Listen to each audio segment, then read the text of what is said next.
Sinais de uma igreja relevante. Eu gostaria muito de tratar sobre esse assunto. Já estava no meu coração pensar um pouquinho sobre essa temática, até mesmo antes de sair de férias. Então, e aí eu iria iniciar essa série na semana passada, mas aí Deus, como eu disse semana passada, moveu meu coração para falar outra coisa, devido às atrocidades que têm acontecido no mundo. Foi inevitável, Deus moveu meu coração a falar outro assunto. Mas eu gostaria então de, nessa noite, conversar um pouquinho sobre esse tema, sinais de uma igreja relevante. Nós vamos falar sobre vários pontos, sobre vários pilares ou vários sinais de uma igreja relevante. E essa minha primeira mensagem da série, eu vou abordar que uma igreja relevante, ela tem uma centralidade na palavra. Ela é apegada à palavra do Senhor. E eu quero convidar você a abrir a sua Bíblia em 2 Timóteo 3, 16 a 17.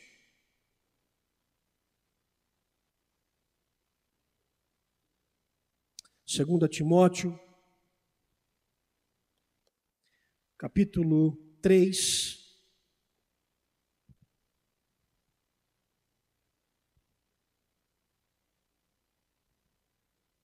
Segundo Timóteo 3, 16 a 17.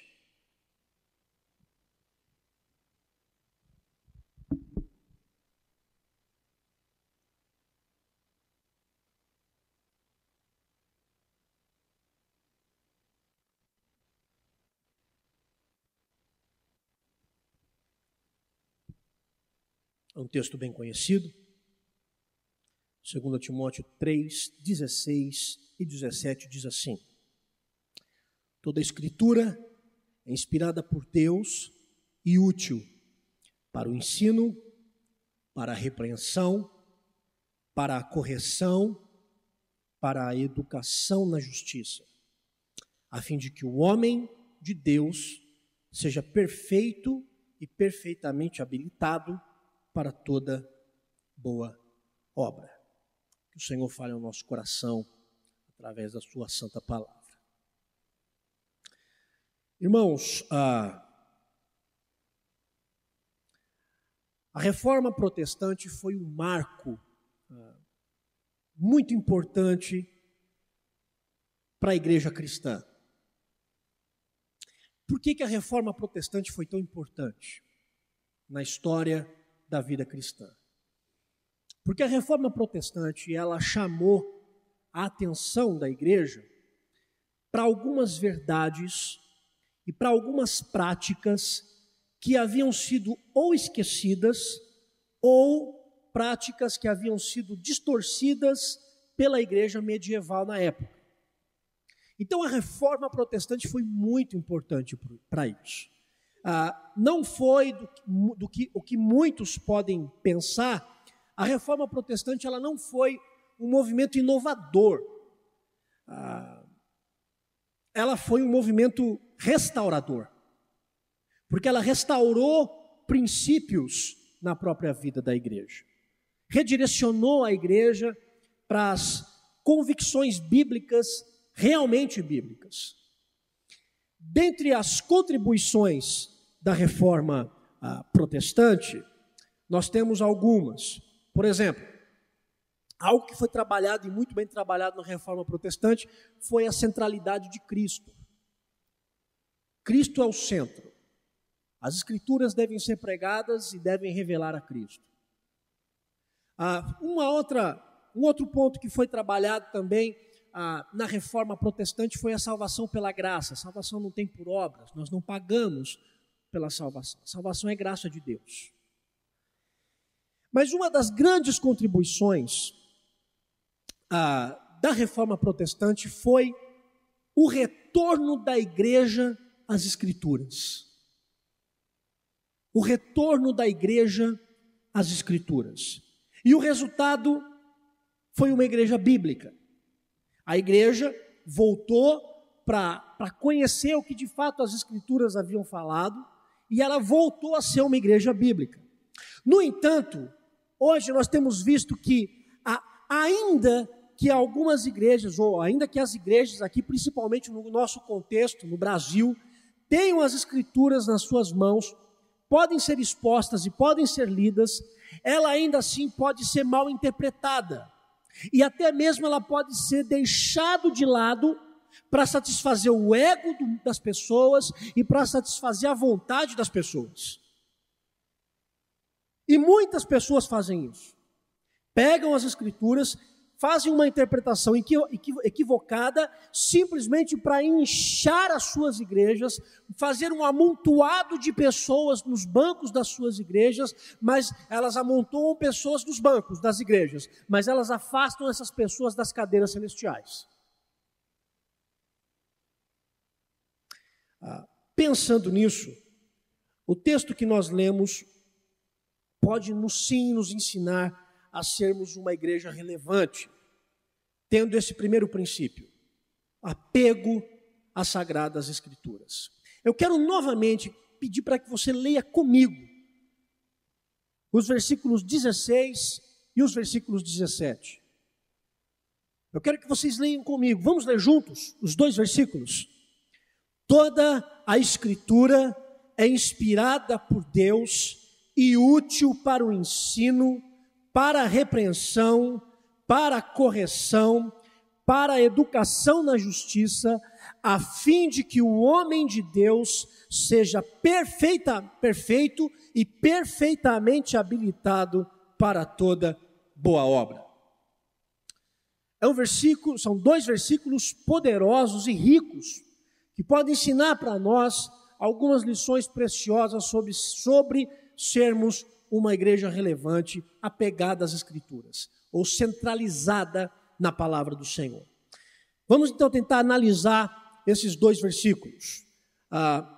O versículo 16 nos mostra dois fatores importantes sobre a palavra de Deus. Dois fatores importantes na palavra de Deus. O primeiro é sobre a sua autoridade, e o segundo é sobre os benefícios que ela traz para as nossas vidas. Então veja, dois fatores sobre a palavra de Deus: a sua autoridade e os seus benefícios. Deixa eu falar um pouquinho sobre a sua autoridade, a autoridade da palavra. Olha só o que diz a palavra. A autoridade, a autoridade das Escrituras, ela não está baseada em homens. Não está baseada em homens. Mas a sua autoridade está baseada por ela ter sido inspirada por Deus. Olha o que diz o versículo 16. Toda a Escritura é inspirada por Deus. Toda a Escritura é inspirada por Deus. O termo inspirado aqui no original tem a ideia de sopro. Ou seja, ela foi soprada por. Deus a soprou. Deus é o autor.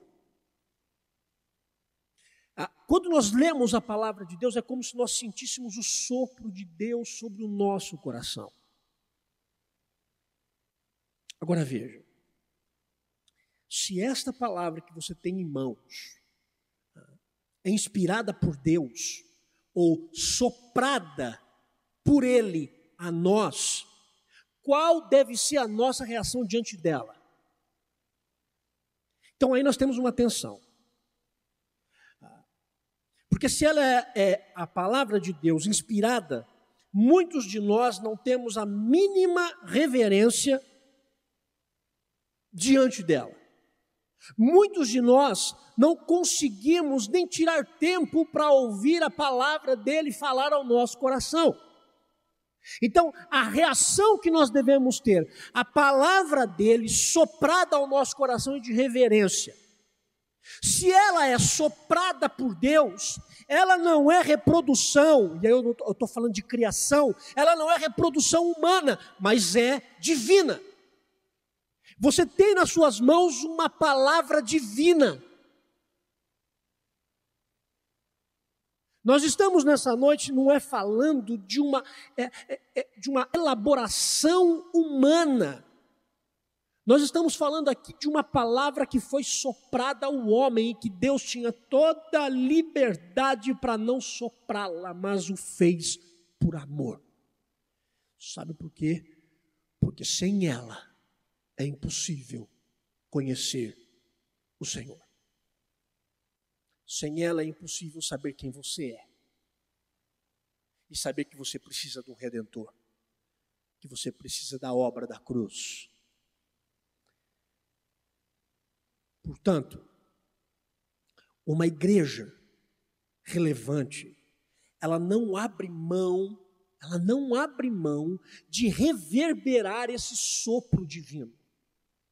O Senhor sopra o nosso coração e nós reverberamos isso. Ou seja, nós pronunciamos a palavra de Deus a quem quer que seja e a qualquer situação que nós estivermos passando.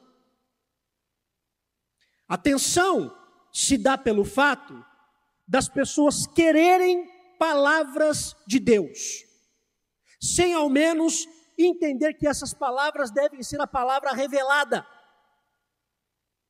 E aí essas pessoas, elas querem palavras de Deus sem a palavra revelada. E elas criam palavras, criam coisas que Deus não falou. E o povo adora. O povo adora ouvir o que gosta.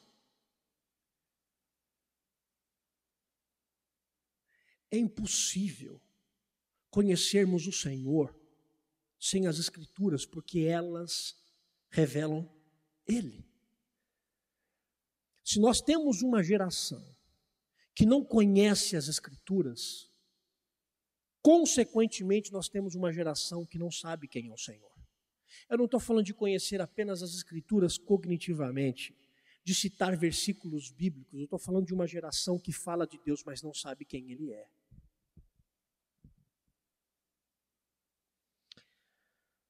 Portanto, se as Escrituras são inspiradas por Deus, ela tem autoridade para guiar a minha vida e ela tem autoridade para guiar a sua vida. Ela tem autoridade sobre os meus achismos, ela tem autoridade sobre os seus achismos. Antigamente, as pessoas duvidavam da autoridade das Escrituras. Duvidavam em muito, tinham muitos debates em relação a isso. Hoje você não vê mais esses debates. Hoje você não vê mais as pessoas brigando por causa da autoridade da palavra de Deus. Não. Hoje as pessoas até aceitam a ideia da autoridade da palavra de Deus. Vou dar um exemplo. Se você for na casa de alguém, essa pessoa pode até não ser cristã, e você chega na sala dela, ela está lá com a Bíblia aberta no Salmo 91. De vez em quando ela dá uma passadinha lá na mão no Salmo 91. Pá. Como se aquilo fosse um amuleto. Não é? Tem mais. Você vai encontrar pessoas que vão conversar com você e vão citar para você o Salmo 23 com toda eloquência e oratória. O Senhor é o meu pastor. E mais, você vai encontrar pessoas que conhecem muito bem todos os jargões evangélicos do mundo, coisas que você nem imagina, que segundo eles foram revelados pelo anjo Gabriel num sonho.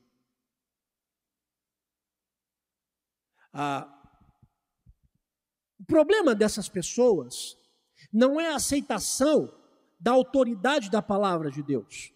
O problema dessas pessoas está na disposição em sujeitar o seu coração à autoridade delas. E esse é o problema de muitas pessoas hoje. Nós não vamos aqui nos levantar questionando a autoridade da palavra de Deus, mas quando nós saímos da igreja e entramos no nosso carro e vamos embora para as nossas casas, e na segunda-feira, quando tocar o despertador e nós levantarmos, tomarmos o nosso café e formos para o trabalho, nós não nos submetemos à autoridade da palavra de Deus, porque ao sairmos da nossa casa e nos depararmos com um cara no trânsito mal educado que nos fecha, nós nos esquecemos que ela, a palavra, tem autoridade para reger a nossa vida. E aí nós saímos do culto, e quando chegamos em casa, você começa a conversar com a sua esposa, e aí você começa a brigar por causa da sua causa. E você se esquece que a palavra do Senhor tem autoridade para reger as suas opções de vida.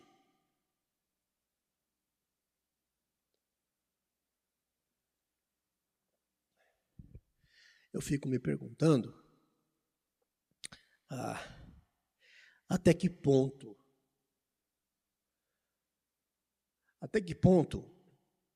nós temos permitido que esses documentos divinos, até que ponto nós estamos permitindo que cada frase, que cada palavra, que cada sopro de Deus transforme a nossa imagem, a imagem de Cristo. Eu fico me perguntando há quanto tempo, estou aqui há 5 anos, e tenho ocupado o púlpito dominicalmente, tenho pregado, não pregado apenas para vocês, mas o primeiro sermão é sempre para mim, e eu fico pensando até que ponto nós estamos ouvindo a palavra de Deus dominicalmente, mas até que ponto essa palavra pregada tem transformado a minha vida e ao seu caráter no caráter de Cristo. Até que ponto nós nos curvamos para a autoridade da palavra. E vou além. Até que ponto as igrejas de hoje ensinam verdadeiramente as Escrituras Sagradas com fidelidade. Porque se nós não ensinamos a palavra do Senhor para afagar o ego, é bem possível que nós vamos ter que reformar a igreja rápido. Por outro lado, existe também um outro movimento que também não posso negar. Tem gente por aí que está cansado de ouvir balela. E que quando se depara com a palavra de Deus exposta, senta e fica. Aqui eu fiquei porque aqui eu tenho alimento para a alma. O que está em jogo não é encher a igreja. O que está em jogo não é encher banco de igreja. O que está em jogo é se o seu coração se submete à autoridade de cada palavra revelada e soprada por Deus.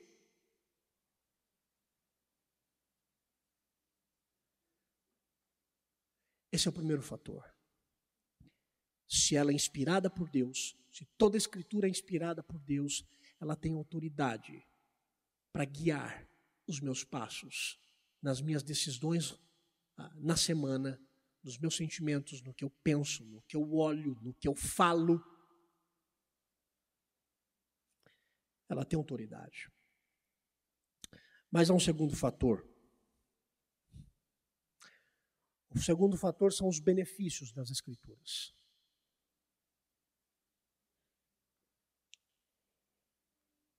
E os benefícios das Escrituras, esses benefícios estão ligados a um termo no versículo 16. Toda a Escritura é inspirada por Deus e útil. Útil. O termo útil aqui no original dá a entender de algo proveitoso, de algo benéfico. Portanto, a Escritura, ela é um sopro de Deus para trazer benefícios ao nosso coração. Ao contrário de que muita gente acha que a palavra de Deus é algo que nos poda, a palavra de Deus é algo que nos liberta, porque traz benefício para a nossa alma. Uma igreja relevante, ela não apenas se submete à autoridade bíblica, como também prega e desfruta dos benefícios da palavra. E a atividade proveitosa das Escrituras é totalmente avessa ao que se vê por aí. Pessoas levianas que alimentam outras pessoas com vãs especulações. E como eu volto a dizer, nosso ouvido coça para querer ouvir coisas novas. Nosso coração treme para ouvir especulações novas. Quando o Senhor nos ofereceu as Escrituras, Ele não pretendia satisfazer as nossas curiosidades. Porque tem muita gente que quer ler a Bíblia para sanar as curiosidades que tem da vida. Me desculpe, mas não é assim. Quando o Senhor nos soprou as Escrituras, Ele também não pretendia alimentar a nossa ânsia por uma ostentação intelectual, o qual exibe um conhecimento morto. Está cheio de gente por aí que vai citar a Bíblia muito melhor do que doutor, do que mestre em teologia, mas demonstra um conhecimento bíblico morto, sem vida, sem o óleo do Espírito Santo. Também Deus não pretende alimentar essa nossa ânsia intelectual por conhecimento. Nem tampouco, quando o Senhor deu as Escrituras para nós, nem tampouco Ele quis dar a chance da gente ficar provando experiências sobrenaturais todos os dias, as quais tem muitas pessoas por aí que querem viver. A sua vida cristã não é pautada na palavra, mas pautada nas suas experiências, e faz das suas experiências místicas uma regra para medir a espiritualidade do outro.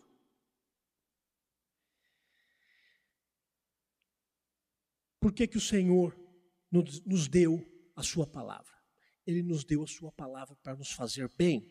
A pergunta é, que tipo de bem Ele quer fazer? Que tipo de bem? Nesse texto, Paulo nos dá 4 benefícios das Escrituras em nossas vidas.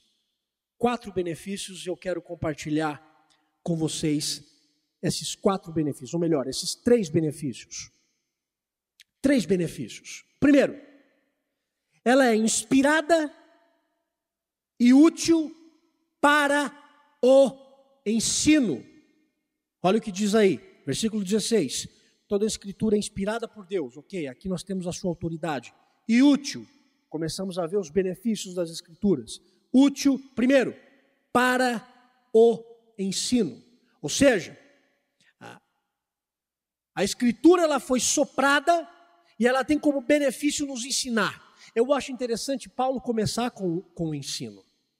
Porque tudo começa com a instrução verdadeira.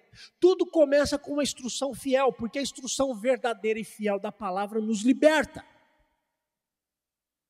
Uma igreja relevante ensina a e na palavra. Uma igreja relevante com pessoas que querem fazer da sua igreja uma igreja relevante, são compostas por pessoas que se dedicam a compreender o que a palavra do Senhor quis dizer no tempo em que foi redigida e tentar entender a relevância dela para os tempos atuais.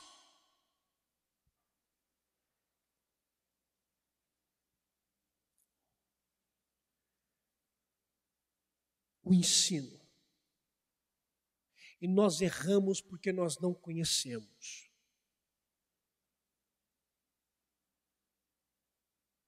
E nós jogamos a responsabilidade de sermos ensinados apenas nos mestres e professores das igrejas. E nós nos esquecemos que o relacionamento que Deus quer ter com você não é um relacionamento dominical. É um relacionamento íntimo semanal, do qual você tira tempo da sua vida para aprender da própria palavra do Senhor, você e ele e você. O ensino, porque ele vai soprar a palavra dele ao seu coração. E eu penso também que em uma igreja relevante, você será ensinado na verdade da palavra, porque esse é o primeiro benefício. O ensino. O segundo benefício é que a palavra de Deus ela é inspirada e ela é útil para a repreensão e correção. Versículo 16. Útil para a repreensão e para a correção. A palavra repreensão aqui tem o sentido de reprimenda. Porque essa palavra, ela era usada na condenação de criminosos da época. Portanto, as Escrituras, ela tem o benefício de nos repreender.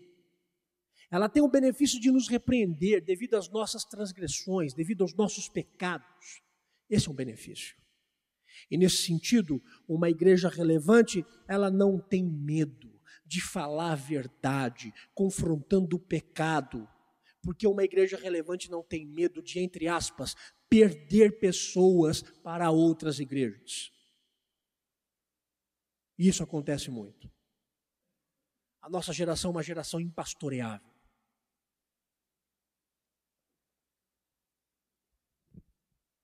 Impastoreável. Pessoas que vivem alimentando os seus pecados como bichinho de pelúcia, como um bichinho de estimação.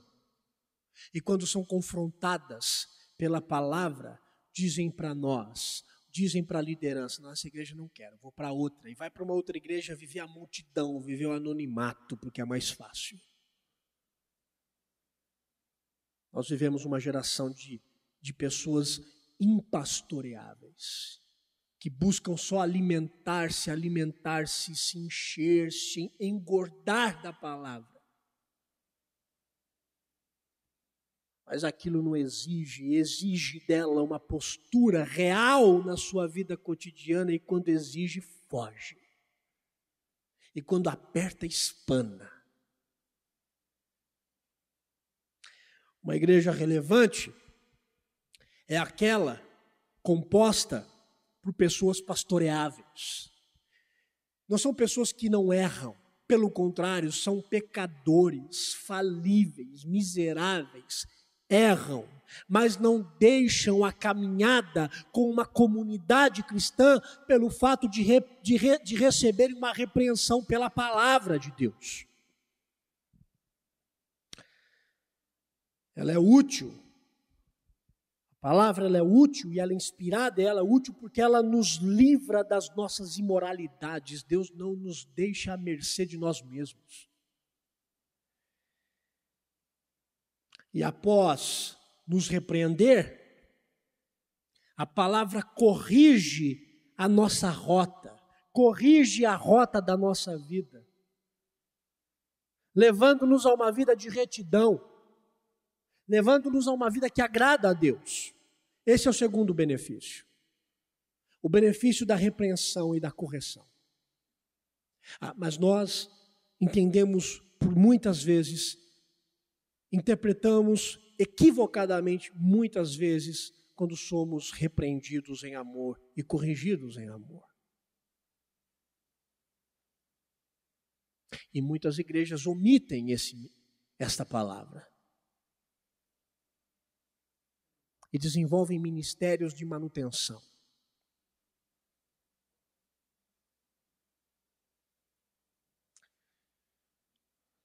Mas há um terceiro benefício. O primeiro benefício é que a palavra de Deus ela é inspirada e útil para o ensino.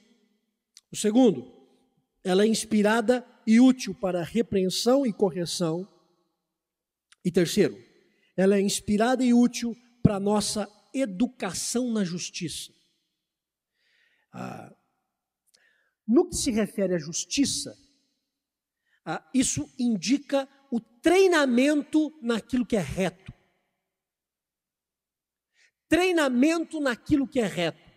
Ou seja, uma igreja relevante busca treinar o povo a viver na retidão do Senhor, tomando escolhas na vida sob a autoridade das Escrituras Sagradas. Isso é praticar justiça. Praticar justiça consiste em você cultivar o caráter de Cristo na sua vida. E eu não estou falando de cultivar o caráter de Cristo na sua vida dentro das quatro paredes da igreja. Aqui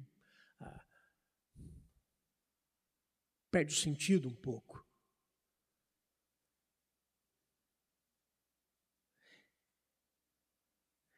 Se nós fôssemos resumir esses 3 benefícios, eu os resumiria da seguinte maneira. Primeiro, as Escrituras, elas são o nosso manual de doutrina. É o nosso manual de ensino. Segundo, ela examina se há em nossa vida algum pecado para repreender e nos dirige para o caminho reto, nos corrige. E terceiro, as Escrituras, nos prepara para vivermos a vida marcada por um caráter que é segundo o coração de Deus. Nos educa para a justiça. Todos esses benefícios têm uma finalidade maior. Versículo 17. A fim de que o homem de Deus seja perfeito e perfeitamente habilitado para toda boa obra. A fim de que? Esse a fim de que é um alvo. Revela o alvo disso tudo. Qual é o alvo da Escritura ter sido inspirada e ela ter os benefícios que tem para a nossa vida? Qual é o alvo? O alvo é que todo o homem seja perfeito. Mas aí nós temos um problema. Nós não somos perfeitos. As Escrituras nos deixam perfeitos? Porque é isso que o texto está dizendo? Não! Não é isso que o texto está dizendo. Tanto a expressão no início do versículo 17, o homem de Deus seja perfeito, tanto essa palavra, quanto lá no final do versículo 17, perfeitamente habilitado, ambas as expressões caminham para o mesmo propósito e têm a mesma raiz no original, que significa capaz, ou aquela pessoa que recebeu uma aptidão para fazer algo. É isso que a palavra está dizendo. A palavra do Senhor está dizendo que ela nos faz capaz, ela nos capacita para toda boa obra. As Escrituras não nos fazem perfeitos, mas nos habilita para vivermos as boas obras. Inclusive o reconhecimento e a confissão de pecado.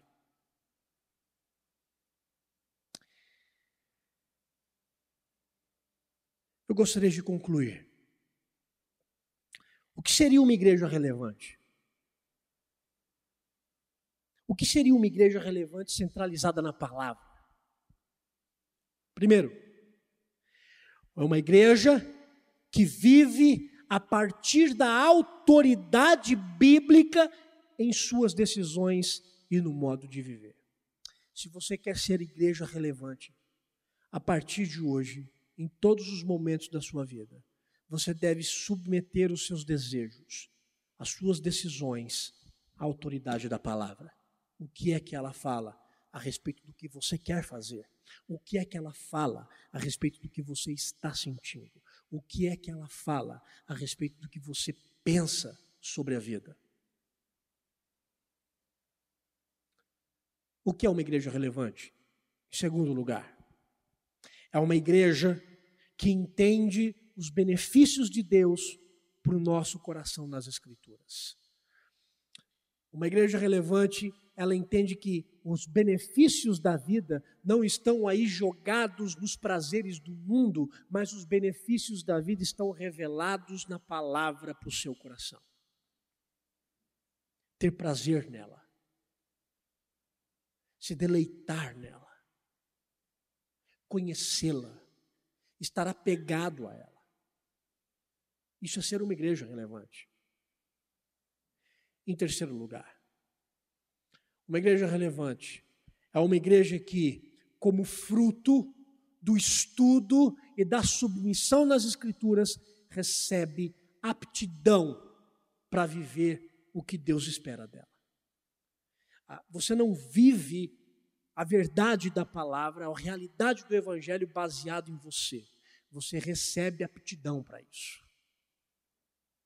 Você recebe aptidão para viver as boas obras.